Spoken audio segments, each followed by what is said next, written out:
Blog Talk Radio. Hi, and welcome to Rolling with the Diva, and I'm your host, Sabrina Williams. I am here in sunny Las Vegas, Nevada. It is a beautiful day. I think it's probably about 80 degrees. It still gets a little cool at night, around the 50s, probably 60 last night. My sons are thinking that they need to turn on the air conditioner, and I'm thinking you need to get a job because we are not turning the air conditioner on for it to be 85 degrees at night. You better suck it up, brothers, and put those swimming trunks on, but we're not turning on the air conditioner. So anyway, it is a beautiful day. I'm glad you're here. I just wanted to tell you guys, thank you for tuning in to Rolling with the Diva. We are on our, still season 1. We are on our 14th episode. There was a break in between. And to be honest, I am getting ready for a hip surgery on my left hip. I had a hip surgery when I was a child on my right hip. And so I'm probably thinking that there is a lot of arthritis there. But it's been degenerative, and it's even taken me off work. But that was not the real reason. The real reason is I got hurt at work. But that's a whole nother story there. People, how are you guys? Oh, you're well. Well, that's good. I'm glad to hear that. I know some of you guys are struggling with some issues with jobs and with family. But before we start, I just want to say a prayer for everybody. Dear Lord Jesus, thank you for this day, and thank you for all the people in the world, and thank you for giving me the opportunity to do Rolling with the Diva. It's been a fabulous last couple of years. I know we've been up and down with the shows, but we really thank you for your time, and thank you for your tenacity. And I pray for people listening out there right now who are struggling with them finding work, or their spouses finding work, or they are going between jobs. Lord, but let everything work out, and let this show be glorifying to you. Okay.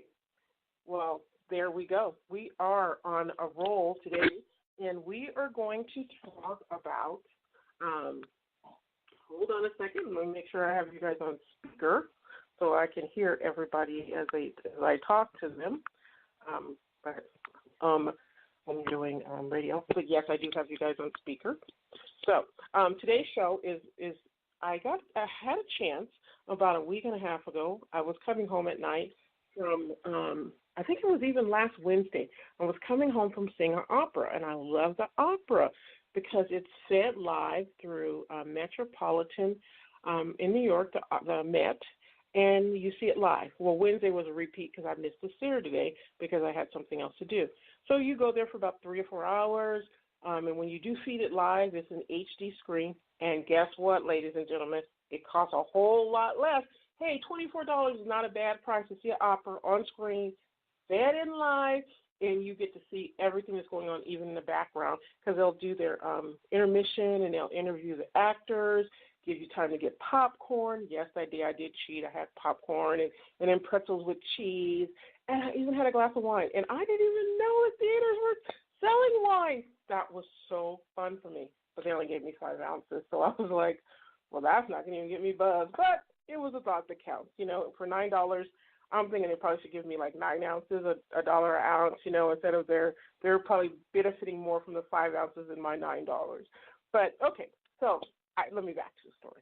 I was driving home, and I was on Swenson, and sometimes I take Swenson, sometimes I don't, but that night I took Swenson. And I'm driving down Swenson, and I'm crossing over Twain, and I look to my right, and there are men standing on the corner. People standing on the corner. But they were men dressed in, and you could see their shirts said the New Black Panthers. And I rolled down the window because I was at the stoplight, and I'm so nosy. And I asked the guy, I said, why are you guys there? He said, we're here to protect our people. And I said, okay. He specifically said, I'm here to protect our black people because the police aren't protecting them. I said, okay. So I drove up. I was almost halfway home because I only lived another half a mile up, and I lived in some high rises off of Desert Inn and Joe Brown. So I was like, I U-turned. I U-turned in front of a police officer, but he was so kind, he didn't even give me a ticket. Or I think he didn't even glance my way. He's probably like, that crazy lady, whatever she's doing, it's nighttime. He probably had a real crime to go through instead of worrying about giving me a ticket for U-turning in the middle of the street, which I thought was very nice of him. So I went back, parked in a 7-Eleven, parking lot, and I love 7-Eleven. I was not getting hot chocolate at that time and trying to get points on my card. Pulled up, talked to the same guy, went and, asked him could I, told him who I was. I'm Sabrina Williams, rolling with the Diva, and I wanted to interview them because I just thought, oh, my God, this is so great, because they were doing peaceful. So I proceeded to interview the guy, and you know what? He started talking to me. I started asking him questions, and he explained that the Black Panthers were originally, where they were originally from, Los Angeles. That's what he said. I think that's what he said. Yeah, he did. And, and talked about they're worldwide. And then he started to explain, I'm here only for the Black people because we're not being protected. And I was like, okay. I said, but what about, my concern was, because I don't see color. And I know that bothers a whole heck of a lot of people, that I don't see color and I don't get into the racist, like, oh, my God, that this race or that race, because I don't believe that Jesus died for one color. I believe he died for all mankind. Now, if you're listening to this and you're saying, well, Sabrina, or Diva, I prefer Diva, I don't believe in Jesus. And I'm going to be like, okay, well, you know what, that's your opinion, and that's okay, because I'm going to respect that. But one of the things that I'm concerned about is that if we only make it about one person or one race, then how are we helping everybody else? But I get where he's going, because everybody has to take care of their own. I get that in a way. So he was saying that, that they're not protected, that there's a lot of crimes going on out down there on Swenson, and the police is not there all the time, and they're there to protect the people. He even did say, actually, and I was impressed with that they were there to actually protect the Black people from their own predators. And I thought that's a good point, because every place there are predators, they prey on people who are weaker, or they assume weaker, or not as strong as them, and they do bad things. So that's good that they want to protect people from that. We continued to talk. He continued to explain. And what I'm going to do, just step back a second, is I'm going to give you guys a link on my Facebook page, and you can listen to the whole interview.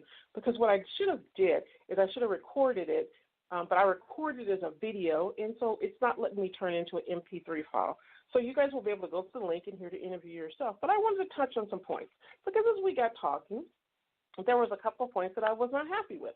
And the one was, first we were talking about, I said, well, I told him I disagreed with some of his views, and then he proceeded to say that, because we were talking about Black people being educated, and then he proceeded to say, talk about house niggers, just like that, and house Negroes, and I shouldn't say niggers. I didn't like the word, so I just said, well, what do you mean by that? Those basically are people who are considered Uncle Toms, or they're not Black enough, or we don't do too much for our own race, which I find a bunch of hogwash and a boo, boo, poo, poo, poo.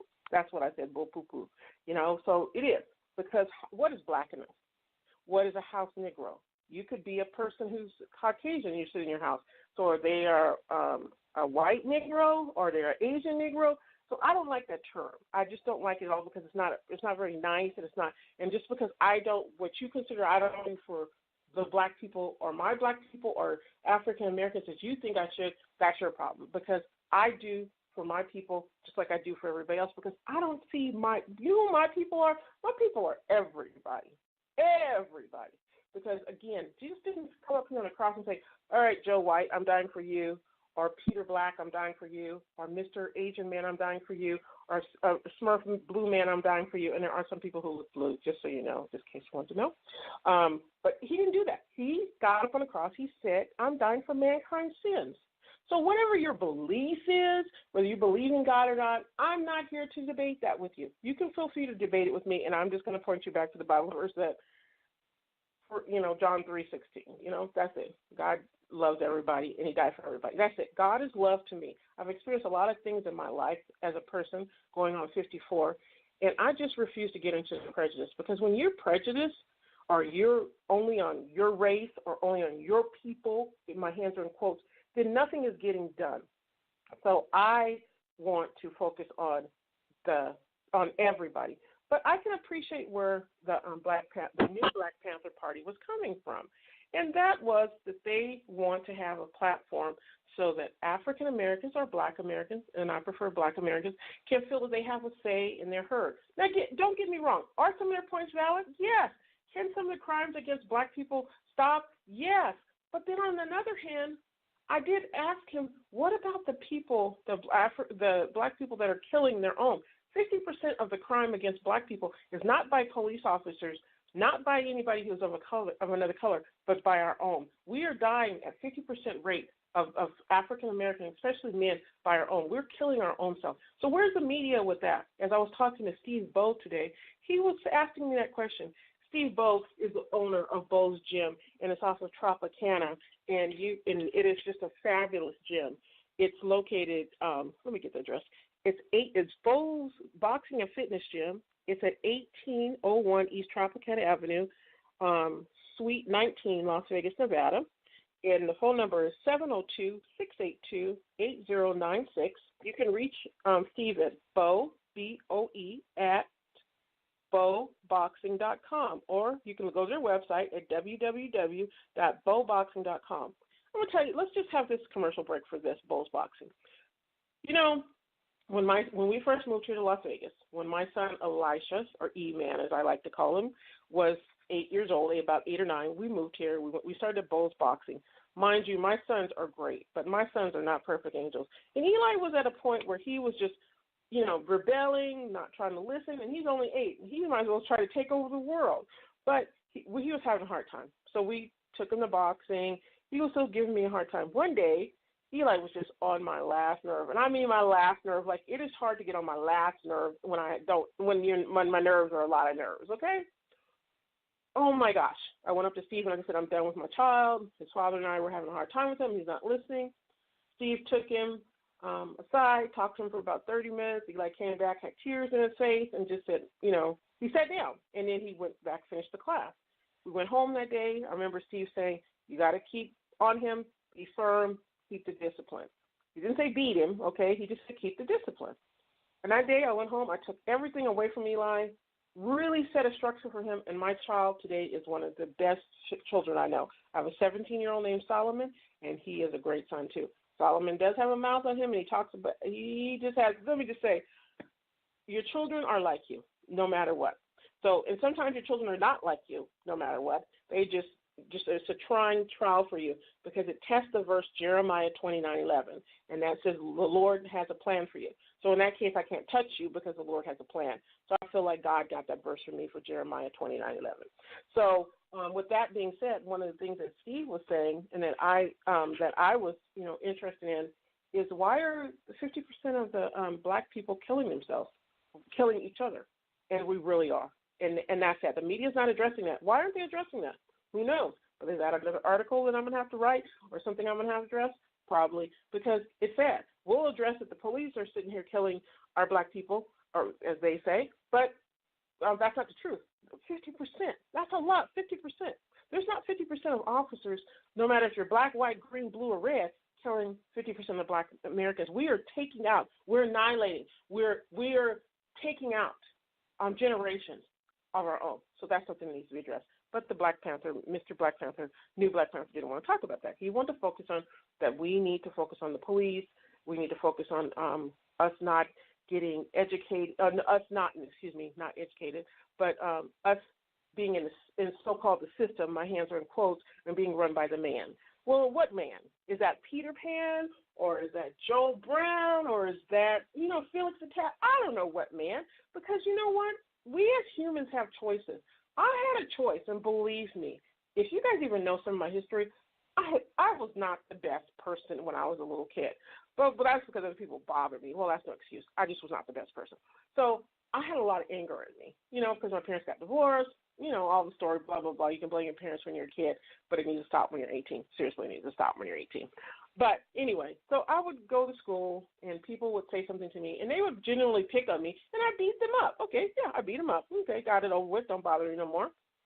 Then we got to high school, and I was still beating up people, and it was, high school was not the most nicest place. It was a lot of, things going on, but I had good people. But one of the things I learned in high school is, you know what? I'm responsible for my own decisions. I can't blame my mom. even though her and my dad were divorced, I can't blame my dad, even though he was a jerk and he didn't come see me or even take care of us or pay child support, and he didn't, so I don't care what he says, he didn't. And I was angry because I had to eat black-eyed peas, and I hate black-eyed peas to this day. But you know what? At least we have food. However, when I turned 18, I realized I am responsible for my future. If I want a future, then I'm going to have to get up. I'm going to have to go to school. I'm going to have to be responsible. I'm going to have to work 3 or 4 jobs, and I'm going to get what I want in life so that I don't have to be here anymore. Because if you don't like where you are the only person that can change that. Oh, my God, that's a novel concept. And today in society, not just with African Americans, but I'm saying it with many people, even adults, and at many races, somebody's holding me back, or I can't. You can. You may not go down the exact road you want, but you're going to get to that other road because there is no such thing as you can't. There's a thing as you can, and you just have to maybe alter your path in the route, but you're going to get there if you want to. So I'm not saying that the man doesn't want us educated or being educated by the man system is not okay. Then that's wrong because it helped me. I chose to get to school. I chose to find scholarships. I did have to pay some loans. Yes, but nothing is free in life. If it was free, then it wouldn't be worth working for, okay? So, but they didn't want to hear from me. And there was actually, you guys will hear in the broadcast, there was a citizen who actually offered his opinions, and we sort of kind of got in a little tit-for-tat argument, but I came out the winner because I'm the diva. Of course I did. So you'll hear that. You'll have to listen to that. But the funny thing was that I was able to, I kept my composure even though I didn't agree with them because you know what? They were being peaceful. They had a right to what they believed in, as we all. But they did remind me, I'm sorry, but a little bit of a Jim Jones kind of Kool-Aid mentality. If you're going to be with me, you're going to have to go with this mentality. Otherwise, we're going to have reasons why we're going to exclude you because either you're a house Negro or you're this or that and blah, blah, blah. So as we went on, we talked about different things. As a citizen was talking to me, and I don't want anybody writing me and saying that I'm against rap music. I'm not because I'm like too big. I can rap. Okay, that's a lie. I cannot rap. I can lip sync. I can't even lip sync rap because those people talk too fast, and I don't even think they take a breath. But anyway, I like rap music, okay? But what I'm saying is, you know what? Even Tupac was educated.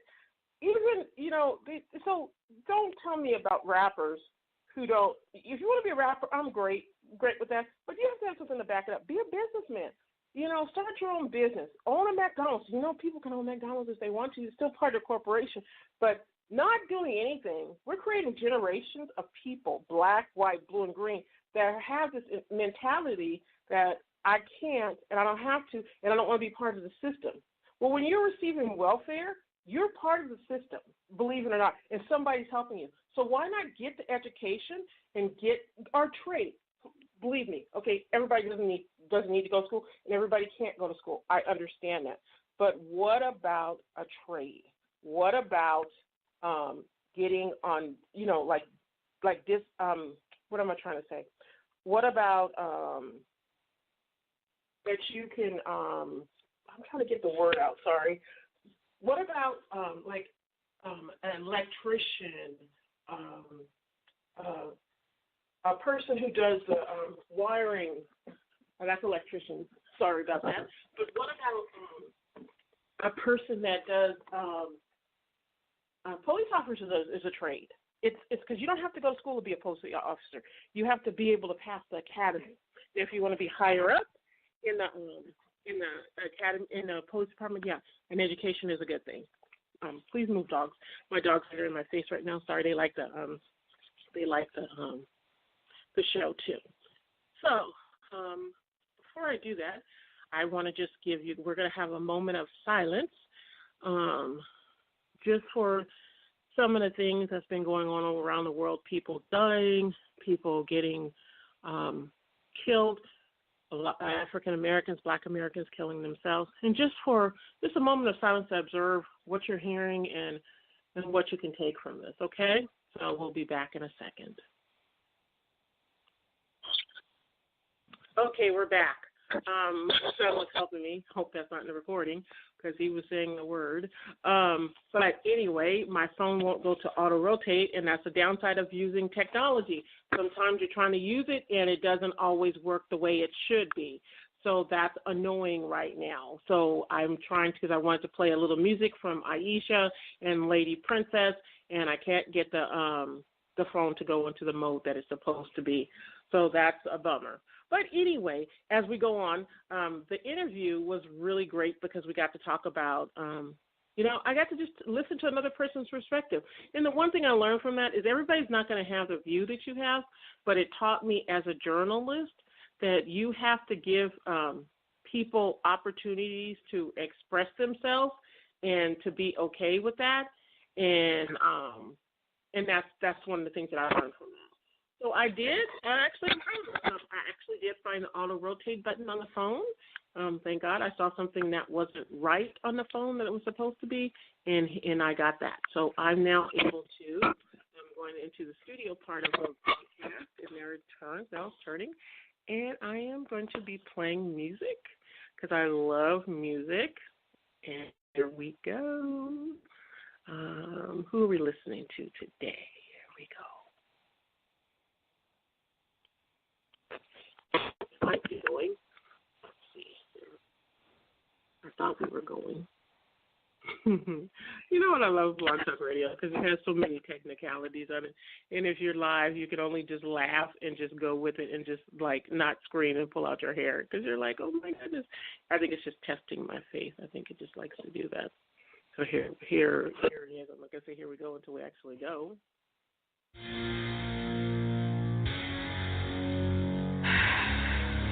Should I do this? I feel so bound. I just gotta break free. Let's go. I'm so tired of living underneath when there is so much more inside of me.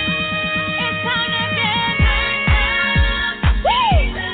It's time to get turned up to Jesus. It's time to get turned up to Jesus.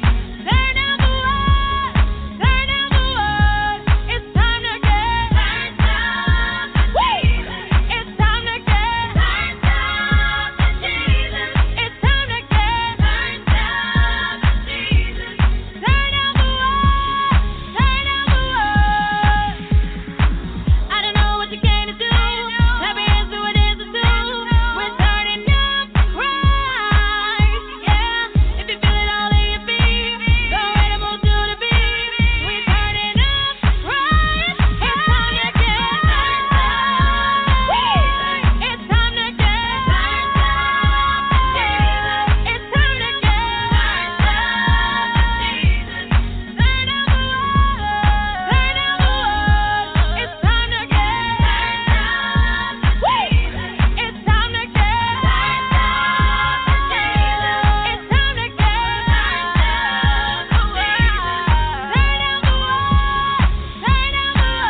Thank you, Lady Princess, for that wonderful song, Turned Up for Jesus. So, as we continued the interview, and you guys will hear it, it's about 26 minutes. It was just really, awesome to, again, as I said, to just be able to listen to somebody else's views, maybe not agree with them, but that's one of the things I think as journalists that we have to do.